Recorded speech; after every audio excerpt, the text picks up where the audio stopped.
പെൺകുട്ടികളെ ഋതുമതിയാവുക എന്നുള്ളത് ഏതൊരു അമ്മയുടെയും സന്തോഷമായ നിമിഷമാണ്. അങ്ങനെ ഒരു സന്തോഷമായ നിമിഷത്തിലാട്ടോ ഞാനുള്ളത്. എൻ്റെ മോളല്ല, എൻ്റെ കൂട്ടുകാരിയുടെ മോളുടെ വയസ്സറിക്കൽ ചടങ്ങാണ് കേട്ടോ. ഞങ്ങളവിടെ വയസ്സറിക്കൽ, തെരണ്ട് കല്യാണം എന്നൊക്കെ പറയും. നിങ്ങളുടെ നാട്ടിൽ എന്താ പറയുക എന്നറിയില്ല.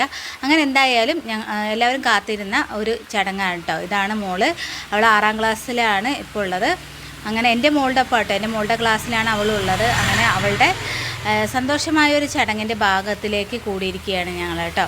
അപ്പോൾ അങ്ങനെ അവിടെ എത്തി. നല്ല ചൂടായിരുന്നു. ഞങ്ങൾ തൊട്ടടുത്ത് വിടാം കേട്ടോ. ചെന്നപ്പോൾ തന്നെ 1-2 ഫോട്ടോസൊക്കെ എടുത്തു ഞങ്ങൾ എല്ലാവരും ചേർന്നിട്ട്. അതിനുശേഷം ഞങ്ങൾ ഭക്ഷണം കഴിക്കാനിരുന്നു കേട്ടോ. സദ്യയായിരുന്നു അവിടുത്തെ ഭക്ഷണം. നല്ല ചൂടുണ്ടായിരുന്നു. ആ ചൂടത്ത് തന്നെ നല്ല ചൂട് ചോറും ചൂട് സാമ്പാറുമായിട്ട് മൊത്തത്തിൽ ചൂടായിരുന്നു കേട്ടോ അവിടെ. എന്തായാലും സദ്യ അടിപൊളിയായിരുന്നു. നല്ല അടപ്പായസവും നല്ല സാമ്പാറും ഒക്കെ കൂട്ടിയിട്ട് ഞങ്ങൾ സദ്യ കഴിച്ചു കേട്ടോ.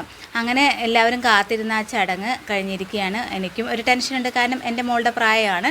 ഞാനും കാത്തിരിക്കുകയാണ് ഈ ഒരു അവസരത്തിന്.